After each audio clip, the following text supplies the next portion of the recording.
All praises to the Most High God of Abraham, Isaac, and Jacob, and peace to everyone joining me on this program. This is a Fountain of Israel's Bible Studies program, and as always, it's an honor for me to stand before you on the Lord's holy Sabbath day.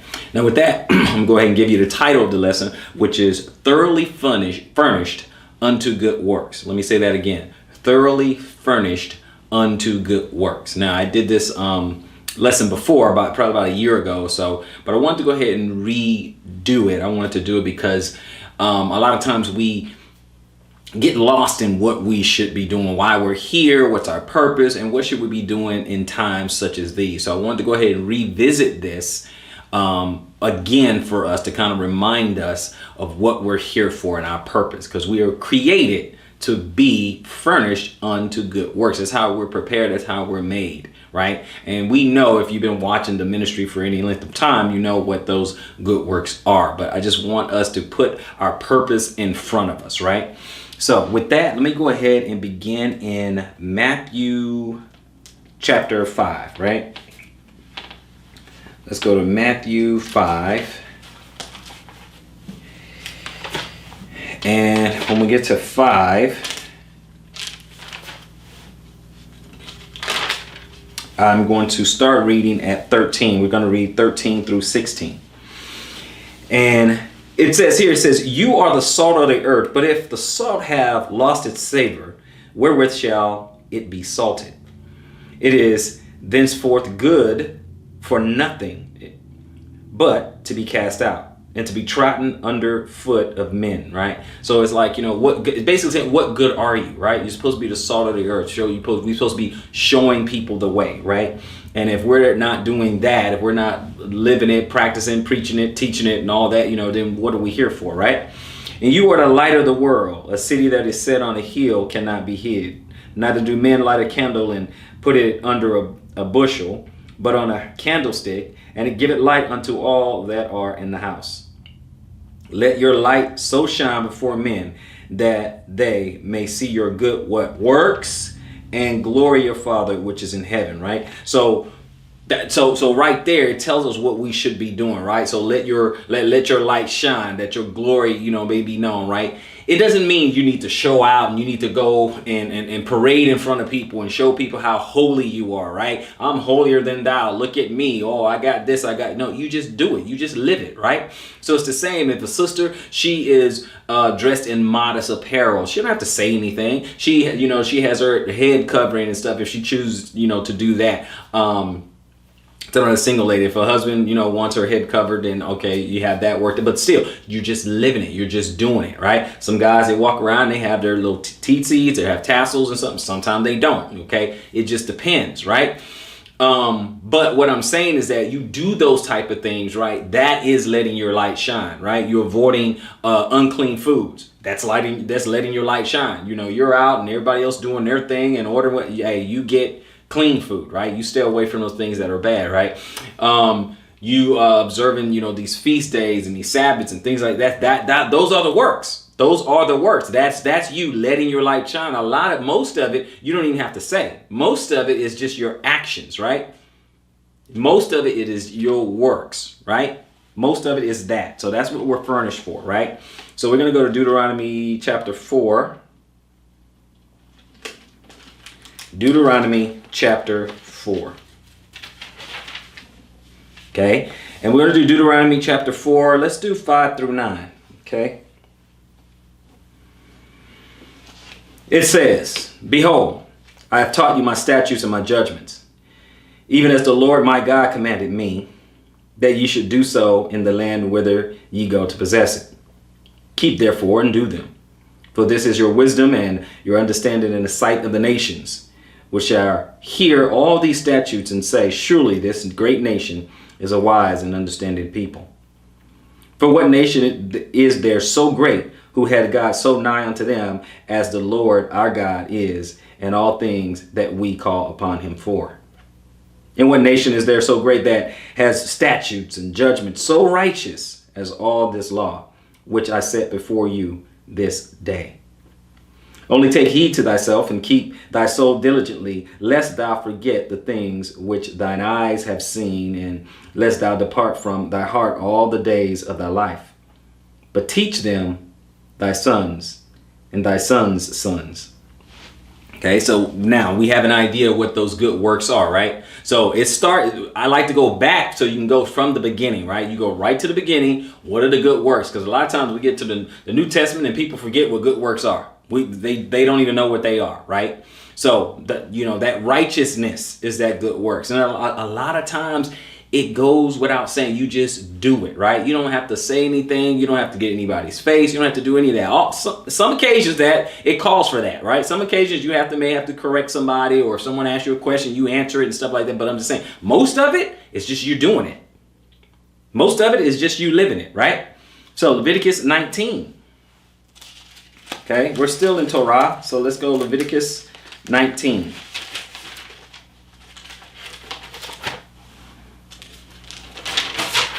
Leviticus 19. And when we get there, I want to start at 9. Let's do 9 through 18. For example, it says, "And when ye reap the harvest of your land, thou shalt not wholly reap the corners of thy field, neither shalt thou gather the gleanings of thy harvest. And thou shalt not glean thy vineyard, neither shalt thou gather every grape of thy vineyard. Thou shalt leave them for the poor and the stranger. I am the Lord your God." Right there. You're not going to wholly pick everything. So say you have some fruit trees. Let's just say you have some citrus trees, right? And it's on the edge of your property, right? And you go harvest all your oranges, right? Your citrus. But you don't harvest everything. You leave a little bit for the stranger and the poor that is passing by, so that they may have something to eat, right? That's a law, right? There's nothing to debate about. But again, that's something you just do. There's nothing really to be said, right? You just do it. And it doesn't constitute as that person stealing, right? They're poor, they're a stranger, they're passing by your land, they see an orange tree, they're hungry, hey, they grab a couple of oranges. No big deal, okay? No big deal. It's just like when the disciples were passing through the cornfield and eating some corn and stuff like that in the New Testament or whatever.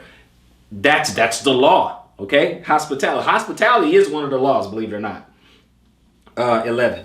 "Ye shall not steal, nor deal falsely, neither lie one to another. And ye shall not swear by my name falsely, neither shall thou profane the name of thy Lord. I am the Lord.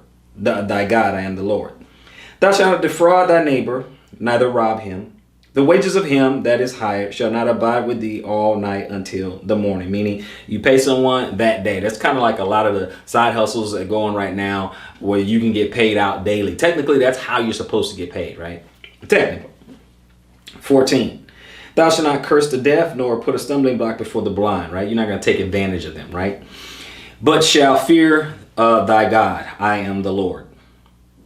Ye shall do no unrighteousness in judgment, and thou shalt not respect the person of the poor, nor honor the person of the mighty.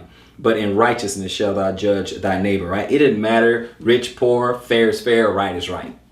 Let's just keep it plain, right?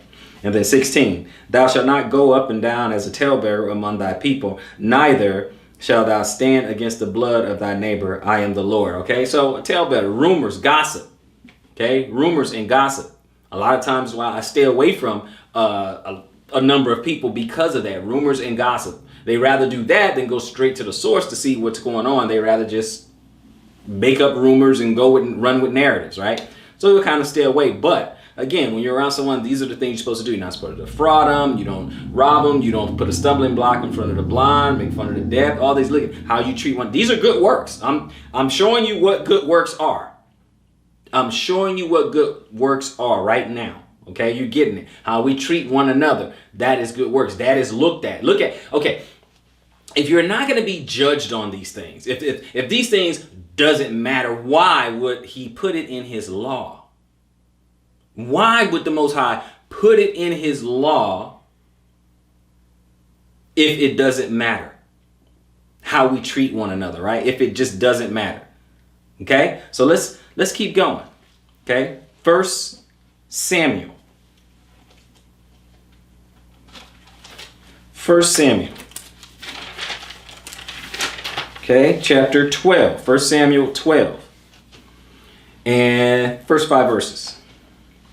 And Samuel said unto all Israel, Behold, I have hearkened unto your voice in all that ye have said unto me, and I have made a king over you. Okay, this is what they wanted.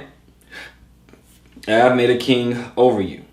And now, behold, the king walketh before you, and I am old and gray-headed, and behold, my sons are with you. And I have walked before you from my childhood unto this day. Behold, here I am, witness against me before the Lord and before this anointed, whose ox have I taken, or whose ass have I taken, or whom have I defrauded, or whom have I oppressed, or of whose hand have I received any bribe to blind mine eyes therewith, and I will restore it to you. Look at what Samuel's saying. And they said, Thou hast not defrauded us, nor oppressed us, neither hast thou taken aught of any man's hand. And he said unto them, The Lord is witness against you, and his anointed is witness this day, that ye have not found aught in my hand. And they answered, He is witness, right? So Samuel was just like, okay, let's see if I mistreated you guys in any way. Okay, I'm standing before you and the Most High in heaven right now. Have I done anybody wrong? Have I dealt wickedly with anybody here? Say it right now, and we can rectify it right now. We can settle it right now. The good works. Now, all of them, they said, nope, you haven't done wrong. You've done right by us this whole time. And he said, okay, the heaven and the earth is witness against you. You're all witnesses. Hey, that's it. I've done nobody any wrong. Okay? So that's part of those good works. Sometimes we miss those little things. We miss those plain, little, simple things. We think there's something, miraculous out there that we should be doing. No, these plain, simple things, how we deal with one another. Don't defraud someone. No tale bearing. No taking advantage of one another. Let's keep that in mind, brothers and sisters. Okay? Proverbs 22:1. Proverbs 22 and verse 1 reads, let's see, it says, a good name is rather to be chosen than great riches, and loving favor rather than silver and gold. A good name, okay? Your rep, who you are. You're supposed to be furnished unto good works, right? Your character. Okay, if I could put it plainly, your character, we got to keep that in mind. Okay, we got to keep that. That's a good name is just really talking about your character, your reputation, and things like that, right? Is rather to be chosen than great riches. It's bad. You have a good name, good character, good reputation. It's better than being, rich with a bad reputation, right? And loving favor rather than silver and gold. Okay, favor of the Most High, the Messiah, favor of your fellow man, your brethren. Okay, have that favor. Okay, and it's better than riches. Okay, so now I'm gonna go to Daniel 5. Let's go to Daniel chapter 5, and when I get to 5, I just want 13 and 14. Okay, 13. It says, Then was Daniel brought in before the king. And the king spake and said unto Daniel, Art thou that Daniel, which art of the children of the captivity of Judah, whom the king my father brought out of Jewry? I have even heard of thee, that the Spirit of God is in thee, and that light and understanding and excellent wisdom is found in thee. Okay, so that's 13 and 14. Look, his name, his family. Look, Daniel was a child of the children of captivity, right? Is a child of the captivity. And the new king heard about him. Okay? And what? He's going to end up getting favor. We just saw that in Proverbs, right? He's going to end up getting favor. Because that's how that works, brothers. It works exactly how the scripture says. That's how it works. We see what it says in Proverbs, and we see how it plays out, just like with Daniel. The king heard about it. I heard these good things about you. And now he can get favor. Okay? Now he can get favor either from the king, he can get favor from the Most High himself. Either way. Okay? So, Ecclesiastes 7:1. So you just saw that played out right there in Daniel. You saw an example of that. Okay? Ecclesiastes 7:1. See, we are here for good works. 7:1. It says what? A good name is better than precious ointment, and the day of death than the day of one's birth. Okay? A good name is better than precious ointment. David had a good name. Samuel had a good name. They had a good reputation, a good name, a good character. This is why they found favor. This is how you and I find favor. Have a good name. Okay, I'm not saying, someone who's lying on you or anything like that. They'll be brought to nothing, right? That'll be brought to nothing. I'm just talking about having a good name. Be the character, right? Be that person.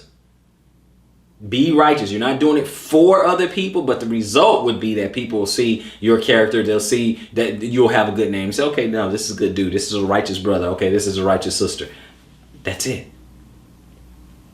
That's it. 7:1. A good name is better than precious ointment, and the day of death than the day of one's birth. Okay?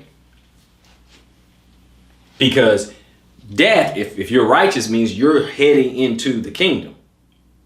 Birth, you coming into this world. Let's just say going into the kingdom is better than coming into this world. Amen? Okay? So let's just keep going. Okay, Deuteronomy 23. When we get there, I just want one verse.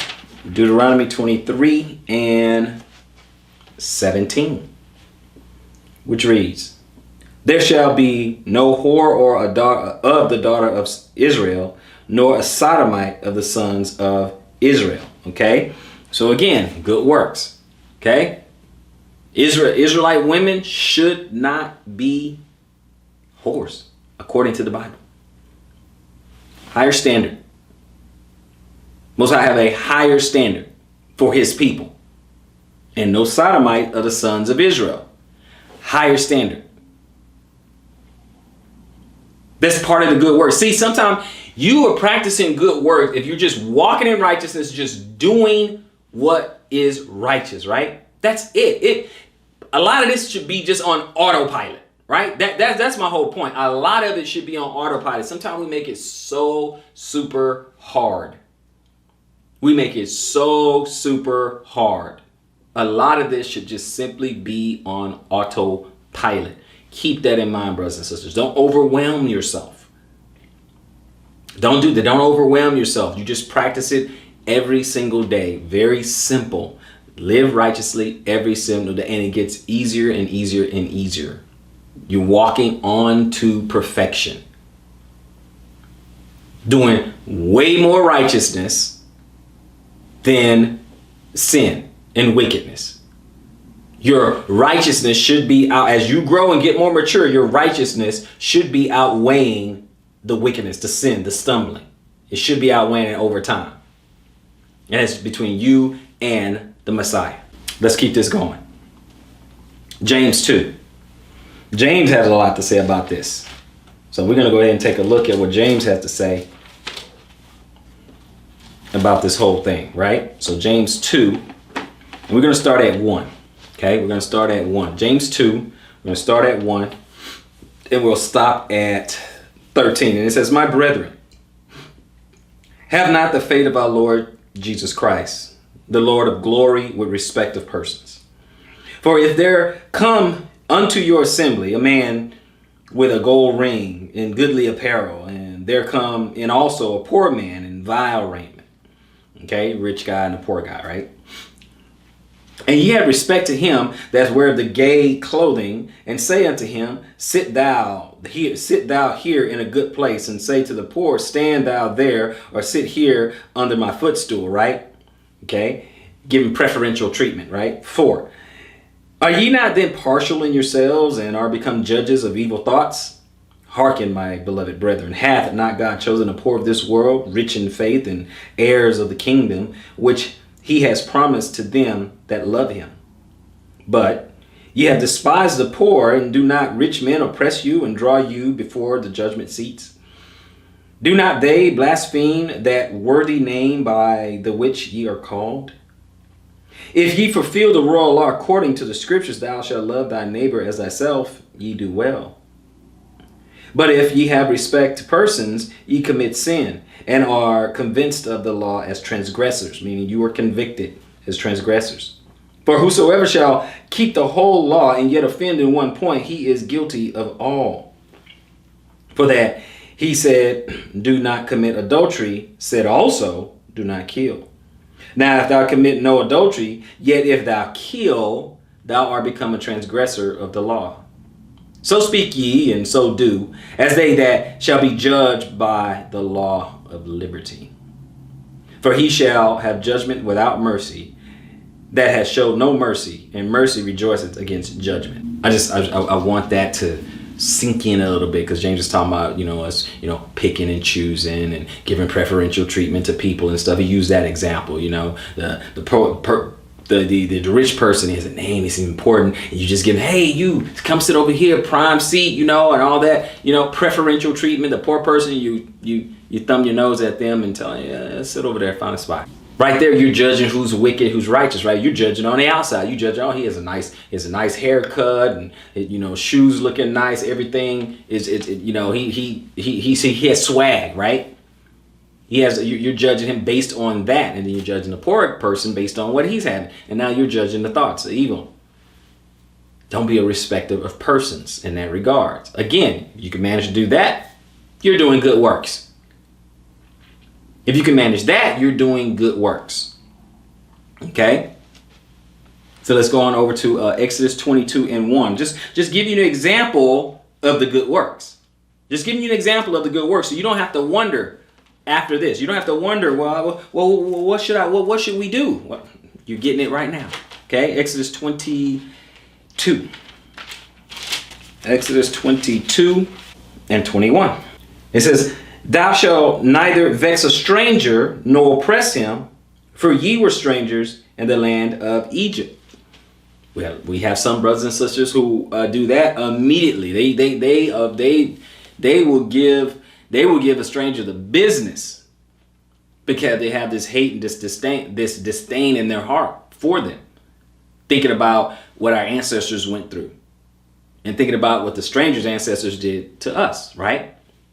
So they have this hate, this disdain, and they will give them the business, right? Now, that particular stranger may not have done anything to him, but they just give them the business. It's like, look, hey, you represent that other nations. I hate you, right? I'm not so sure that's a good idea. I'm not so sure. Now, obviously, if someone does something to you, okay, that's different, okay? It's just having a problem with them without a cause. That could get you in trouble. I'm not saying if you have a cause, okay, fine, do what you got to do. You have no cause, you might want to be careful with that. You may want to be careful with that. Okay? So I'm trying to give you some good works. Proverbs 6. Okay? Proverbs 6. First 3 verses. Okay? Proverbs 6:1, which reads, my son, if thou be surety for thy friend, if thou hast stricken thy hand with a stranger, thou art snared with the words of thy mouth. Thou art taken with the words of thy mouth. Do this now, my son, and deliver thyself. When thou art come into the hand of thy friend, go, humble thyself, and make sure thy friend, right? So you go. If you're wrong, go and apologize. You go to them and you say, hey, you know what? My bad. I'm sorry. I don't know what I was thinking. Go and humble yourself. This is right here in scriptures. See, it's all about the relations, because if you make it to the kingdom, are you going to be the only one there? He came to save the nation, correct? The nation of Israel, correct? So let's keep that in mind. So we have to be practicing how we're going to get along with each other right now, right here, right now, how we're going to get along with each other. Let's just keep that in mind. Brothers and sisters, let's keep that in mind. Over here in Proverbs, let's go to 1 Peter, okay? First Peter chapter 2. Now, if you've wronged, you're in bad standing with a friend, go make it right. Go mend that if that is a friend.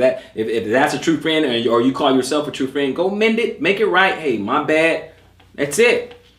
Doesn't have to be all drawn out or anything like that. Just go and make it right. Humble yourself, as it says, humble yourself and go make sure of that friend. Okay? Get everything straightened out. Air it out. Good works. More good works. Okay?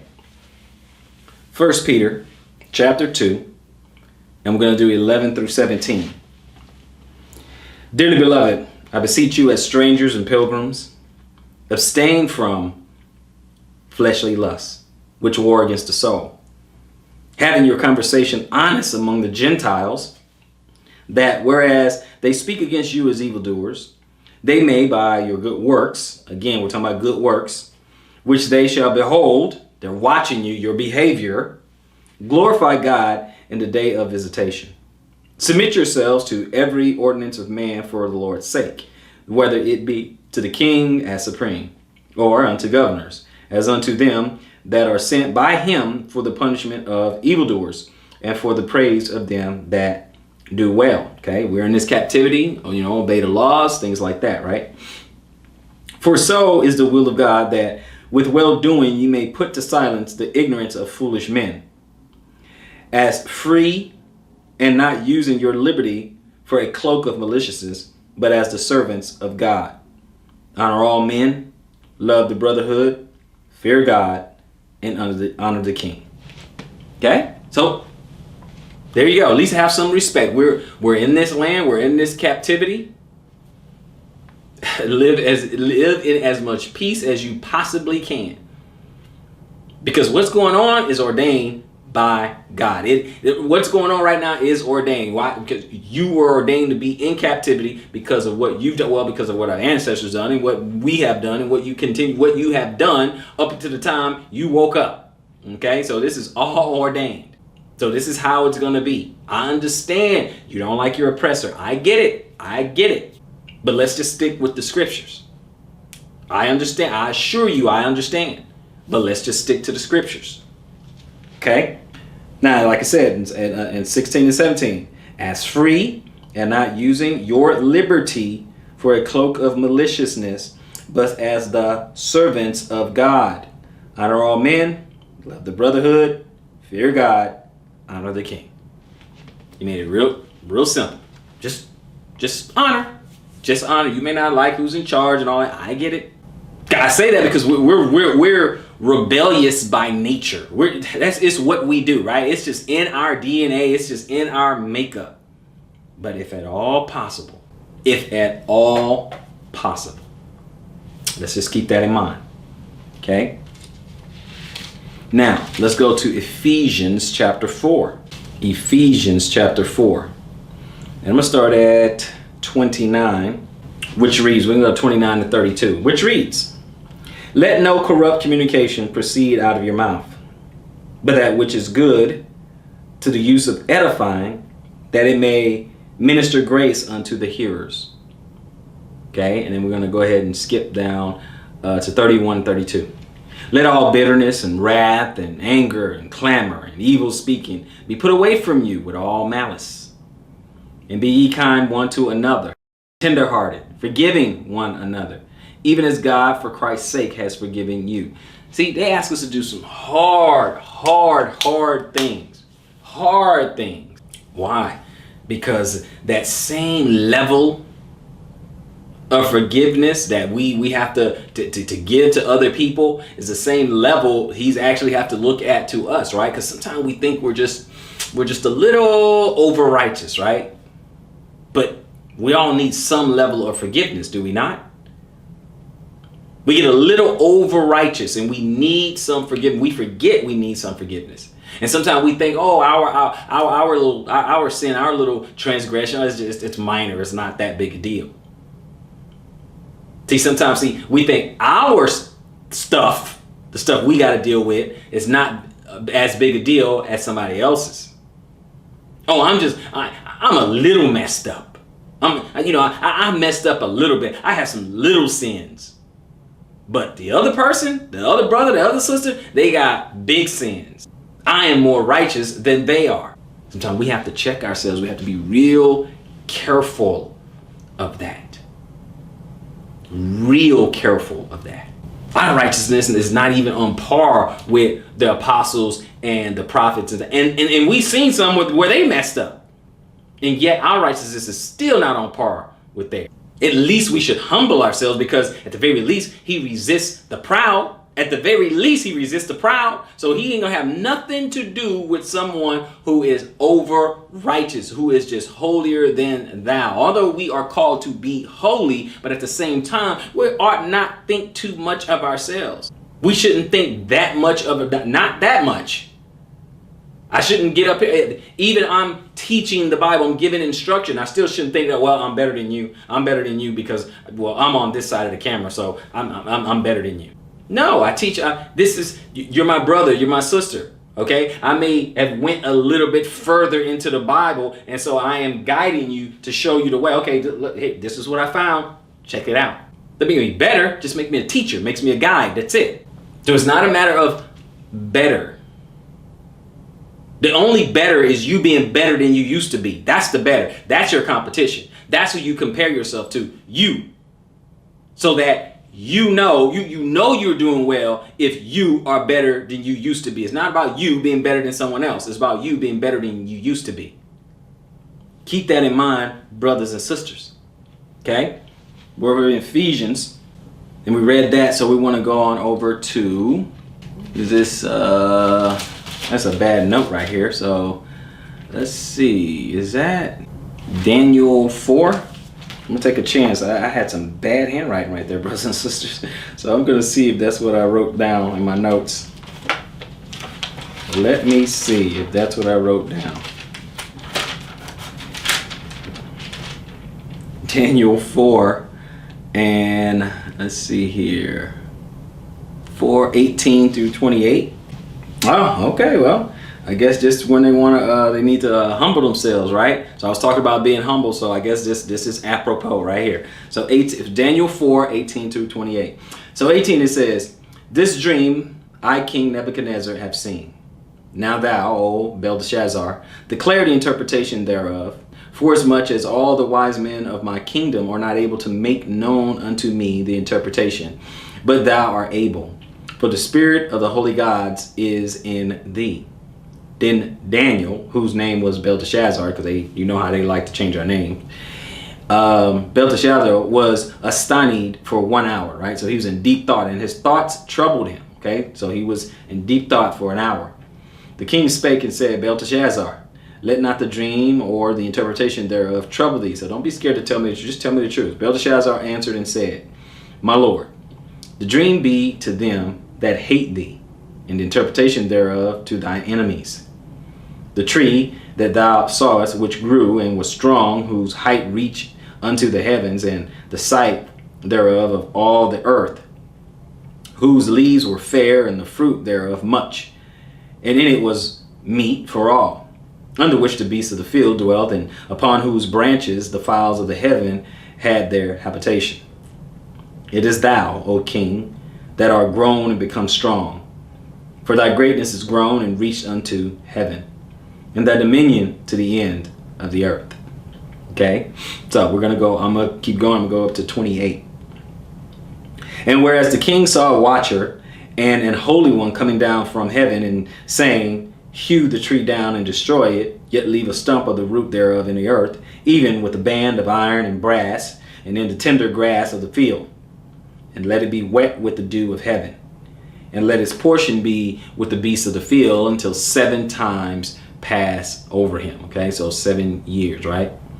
"And this is the interpretation, O king, and this is the decree of the Most High, which is come upon my lord the king, that they shall drive thee from men, and thou shall be with the beasts of the field, and they shall make thee to eat grass as an oxen.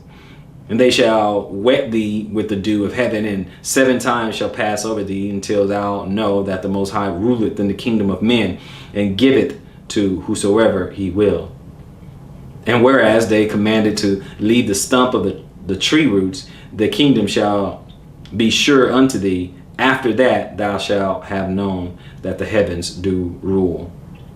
Wherefore, O king, let my counsel be acceptable unto thee, and break off thy sins by righteousness, and thy iniquities by showing mercy to the poor, if it may be a lengthening of thy tranquility. All this came upon the king Nebuchadnezzar. Okay. He warned him.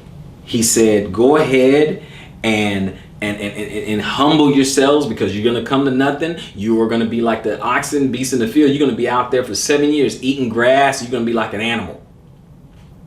But if you humble yourself, be good to the poor, be kind, show some respect, practice some righteousness, basically do some good works. Humble yourself. In short, humble yourself. That whole passage. Daniel, or Belteshazzar, Daniel is saying, King Nebuchadnezzar, humble yourself. Thus says the Lord. He's trying to give him a warning. And okay, in 29 it says, and at the end of 12 months, he walked in the palace of the kingdom of Babylon. Okay. And then, of course, he didn't listen to the one. So a year later, and in verse 30, he said, the king spake and said, is not this great Babylon that I have built for the house of the kingdom by the might of my power and for the honor of my majesty? While the word was in the king's mouth, there fell a voice from heaven saying, O King Nebuchadnezzar, to thee it is spoken, the kingdom is departed. That was it. Because he did not want to humble himself. He had the kingdom, he had power over the whole world. He pretty much ruled the known world at that time. He just ruled the known world. And Daniel warned him and said, hey, look, this is what the dream means. And he told him, you're going to get great. You're great. You run everything. You're on top. You are the man. But you got to keep in mind that the heavens allow you to be the king. The heavens is allowing you. The Most High is allowing you to be king and rule everything. Humble yourself. Calm down. Rest your nerves. Slow your roll. He's trying to give him a warning. But Nebuchadnezzar didn't want to listen. He got chest all puffed out. Look at all this. Look at what I've done. I'm the man with my might, my glory. Look at all this. And the voice out of heaven told him, okay, that's it. That's it. You sealed your faith. It's on. So you continue reading and you know, he was out there in the field like an animal eating grass. And that was it. Lost his mind. He was crazy. He was a wild man. Humble yourself. There's a lesson in there for us too. There's a lesson in there for us as well, right? Exodus 22 and 16. Exodus 22 and 16. Let's go back to Torah. Let's get our Torah portion here. Exodus 22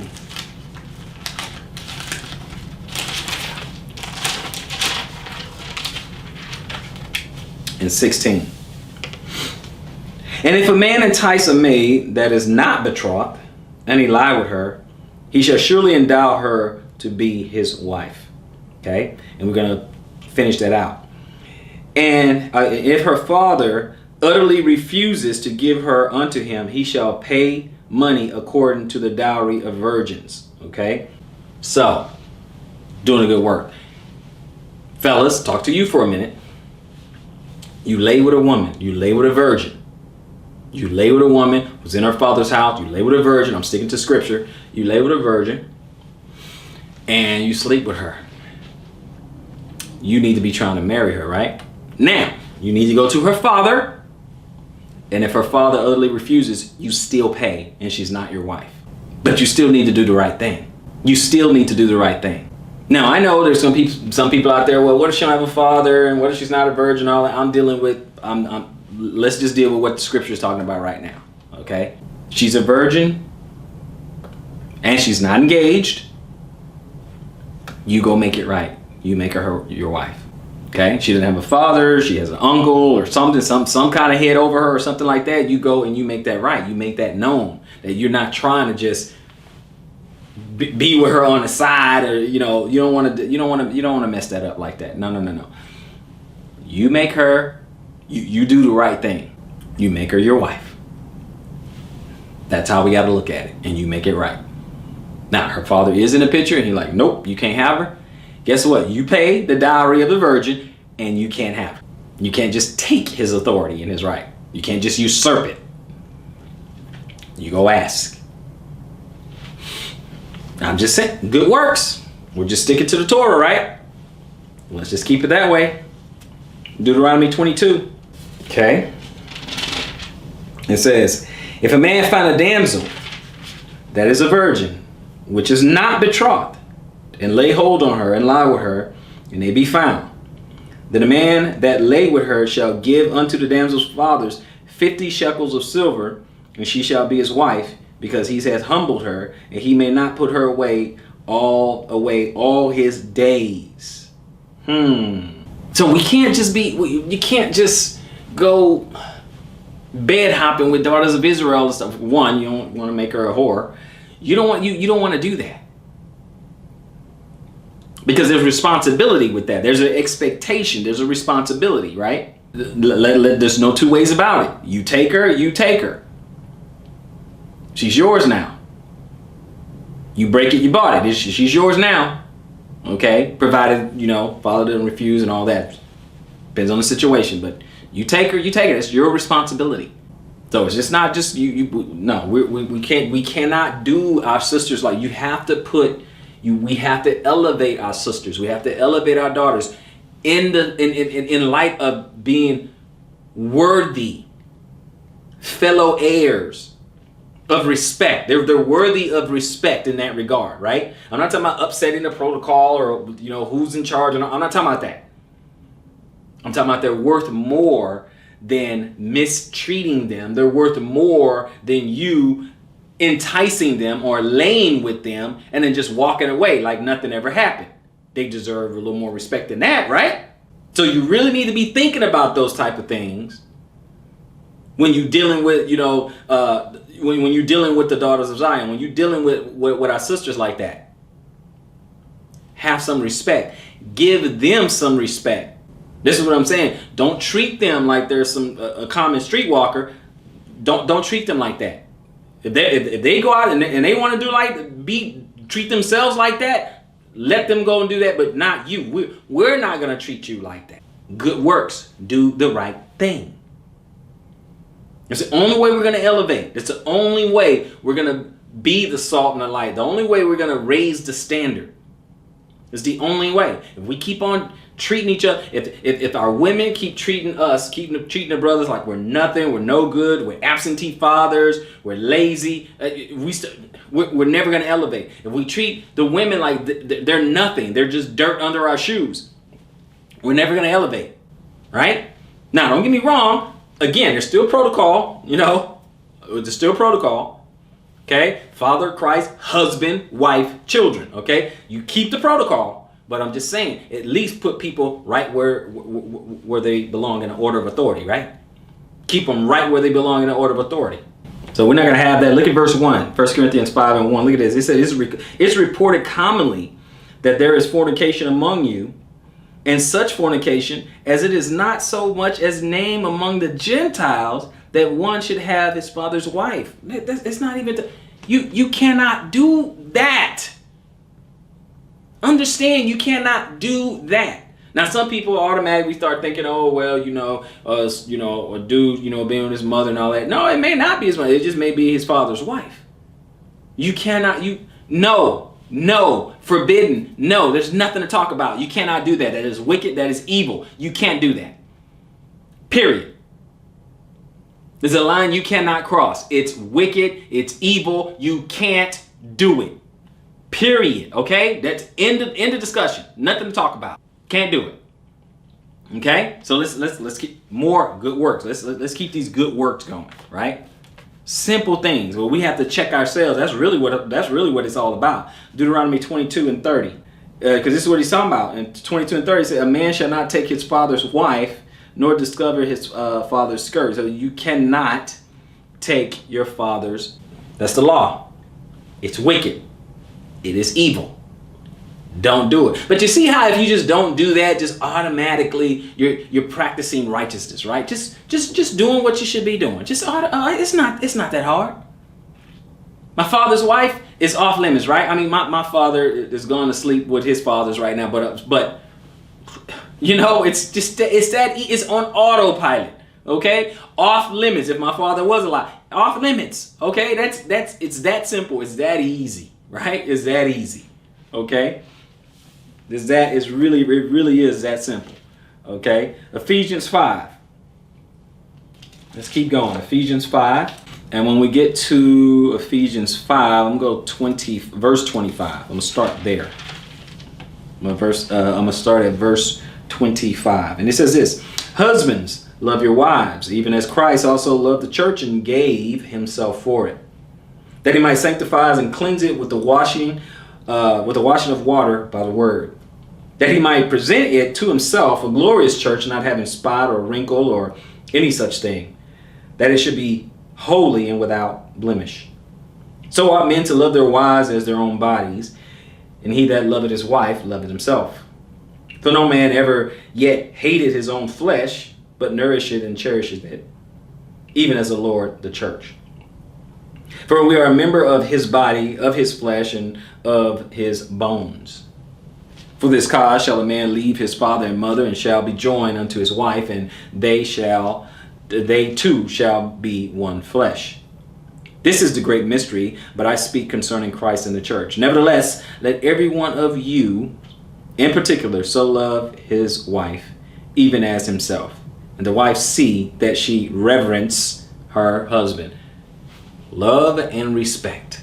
Love your wife, respect your husband. Look at if we can just get that, right? If we can just get that, you're practicing righteousness, you're doing good works. If you can just get that much down. You see how this righteousness starts right in your home. You see how it starts right there at your feet, right at your doorstep. It starts right there inside the four walls. This is the expectation that the Messiah has. This is what he's looking at. These are the works that he's looking at. This is what he's going to judge you on. And this is where you'll be weighed in the balance. And you don't want to be found lacking. You want to get these everyday little things done. Husbands, are you loving your wives? Wife, are you loving your husband? Are you respecting him? Are you reverencing him? The same respect you give the Messiah, you give that to your husband. Because that's your example. That's how you demonstrate. Let's keep going. 1 Peter 3. All this begins right in your own home. 1 Peter 3, 1 through 6. Likewise, ye wives, be in subjection to your own husbands, that if any obey not the word, they also may without the word be won by the conversation of the wives. Look up conversation in the Strongs. While they behold your chaste conversation coupled with fear, talking about the husband, while they behold or see you, right? Whose adorning, let it not be that outward adorning of plaiting the hair and of wearing of gold or putting on of the apparel, right? It's okay you wear that stuff, but guess what? That's not what's gonna win him over, and that's not what the Messiah is looking at for you. If you can just, ladies, sisters, if you can just get that down, you're furnished unto good works. If you just get that down, it's just everyday little things, furnished unto good works. Single ladies, same things. Modest. You're modest, you're respectful, you subject yourself to the older ladies, you subject yourself to the elders, you subject yourself, to the pastor and the guidance, the spiritual guidance and things like that, so that now you're in order. Or if you're married, you subject yourself to your husband. Showing reverence. Simple. Showing reverence. Let's keep it going. Matthew 25. We're going to start to wrap it up here in a minute, but Matthew 25. Okay, and when I get to Matthew 25, I want 31 to 46. Okay, and look what the Messiah says. And when the Son of Man shall come in his glory, and all the holy angels with him, then shall he sit upon the throne of his glory. And before him shall be gathered all nations, and he shall separate them one from another, as a shepherd divided his sheep from the goats. And he shall set the sheep on his right hand, but the goats on the left. Then shall the king say unto them on the right hand, Come, ye blessed of my Father, inherit the kingdom prepared for you from the foundation of the world. For I was hungered, and ye gave me meat. I was thirsty, and ye gave me drink. And I was a stranger, and ye took me in. Naked, and ye clothed me. And I was sick, and ye visited me. I was in prison, and you came unto me. Then shall the righteous answer him, saying, Lord, when saw we thee as a hungered and fed thee, or thirsty and gave thee drink? And when saw we thee a stranger and took thee in, or naked and clothed thee? Or when saw we thee sick or in prison and came unto thee? And the king shall answer and say unto them, Verily I say unto you, insomuch as ye have done it unto one of the least of these, my brethren, ye have done it unto me. Then shall he say also unto them on the left hand, Depart from me, ye cursed, into everlasting fire, prepared for the devil and his angels. For I was a hungered, and you gave me no meat. And I was thirsty, and you gave me no drink. I was a stranger, and you took me not in. Naked, and ye clothed me not. Sick and in prison, and ye visited me not. Then shall they also answer him, saying, Lord, when saw we thee a hungered, or a thirst, or a stranger, or naked, or sick, or in prison, and did not minister unto thee? Then shall he answer them, saying, Verily I say unto you, insomuch as ye did it not to one of the least of these, ye did it not to me. And these shall go away into everlasting punishment, but the righteous into life eternal.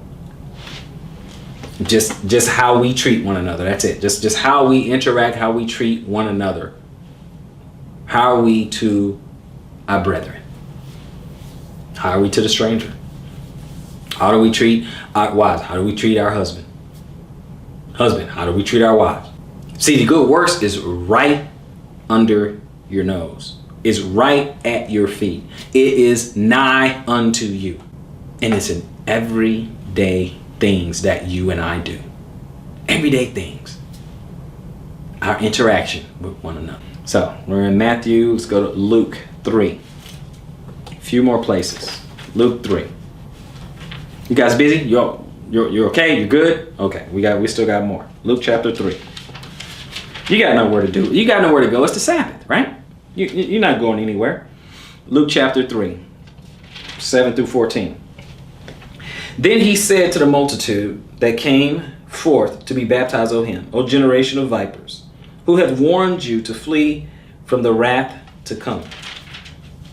Bring forth therefore fruits worthy of repentance, and begin not to say within yourselves, and we have Abraham to our father. For I say unto you that God is able to, lost my place there, able of these stones to raise up children unto Abraham.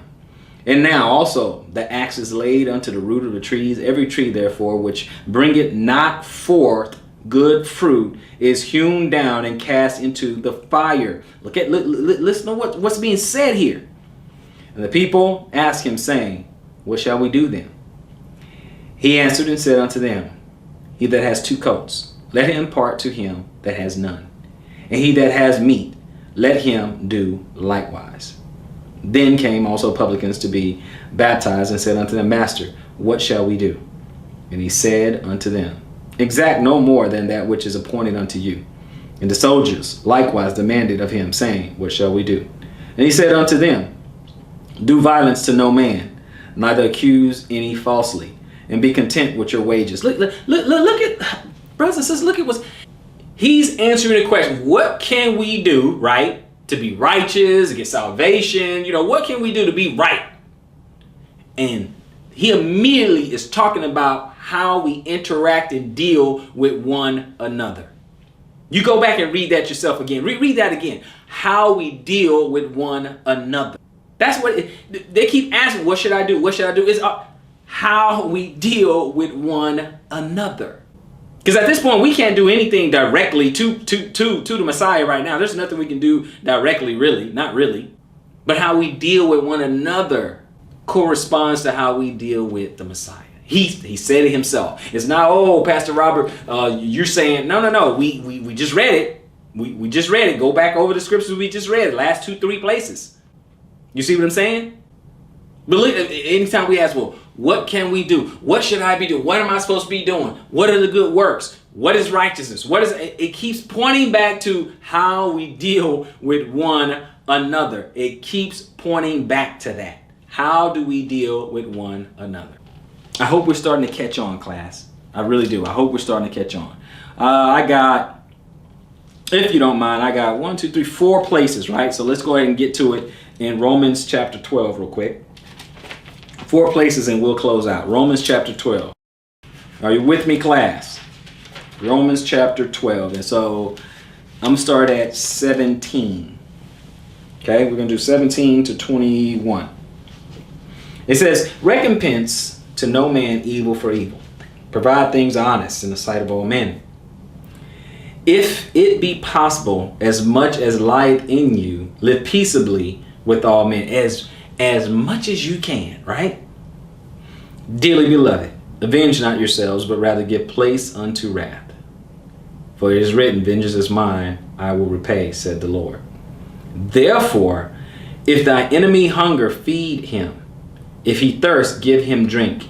For in so doing, thou shalt heap coals of fire on his head. Be not overcome of evil, but overcome evil with good.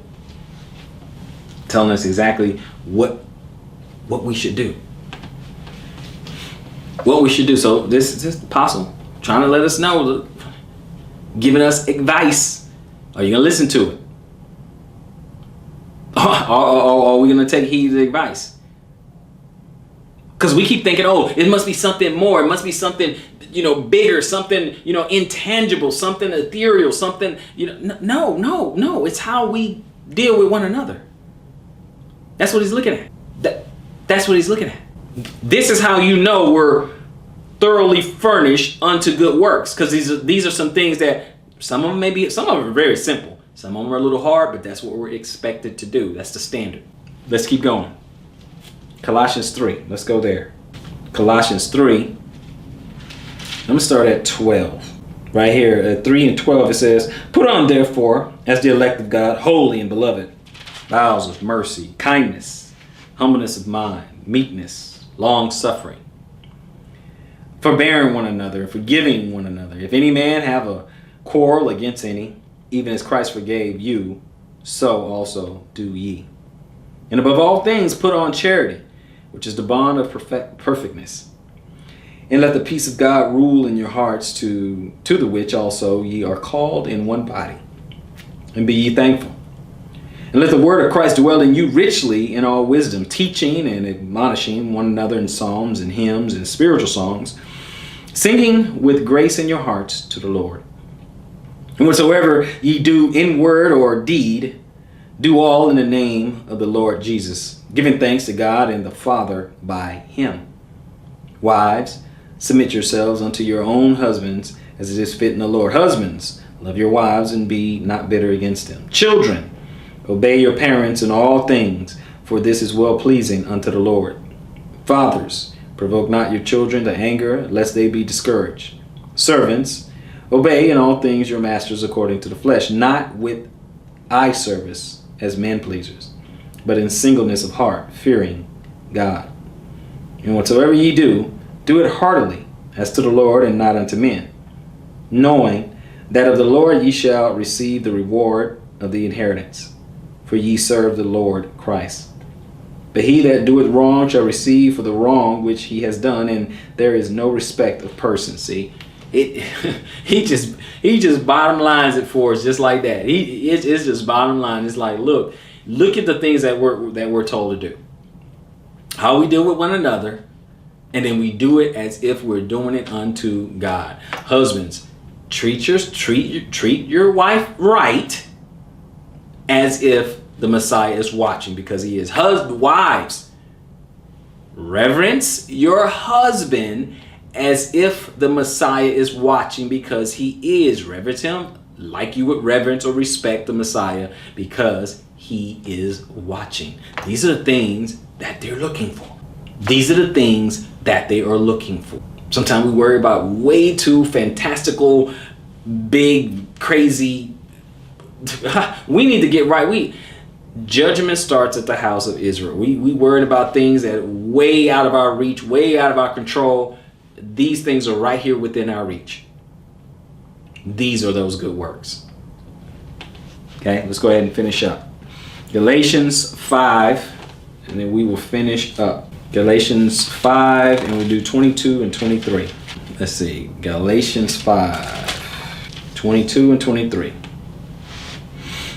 Let's see if we can put this together. It says, but the fruit of the Spirit is love, joy, peace, long suffering, gentleness, goodness, faith, meekness, temperance. Against such there is no law.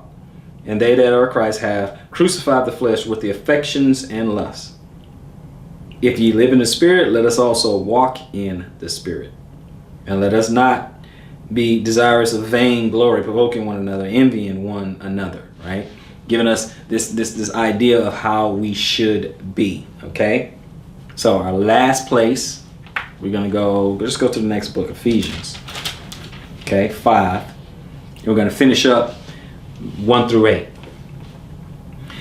Be ye therefore followers of God as dear children, and walk in love as Christ also has loved us, and has given himself for us an offering and a sacrifice to God for a sweet smelling savor.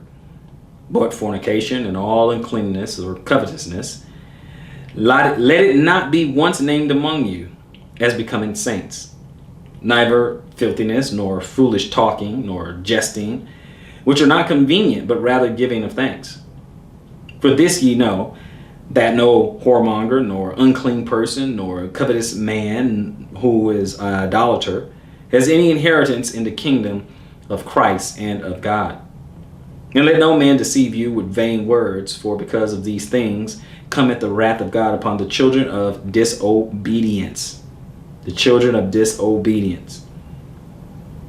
Be not ye therefore partakers with them, for ye were sometimes darkness, but now are ye light in the Lord. Walk as children of light. So now you know how you are thoroughly furnished unto good works. Because that's what it's all about, being thoroughly furnished unto good works. And I just want to make it very, very practical. Okay, I didn't want to make it some, miracle type thing out there you can't reach, it's hard to get to. No, it's very, very simple. It's right before you. It's right at your door. It's something that you can do. Brothers and sisters, you and I are furnished, or thoroughly furnished unto good works. I hope someone has been edified by this lesson. Check the description box below. Until next time, search the scriptures and prove all things. Shalom, Israel.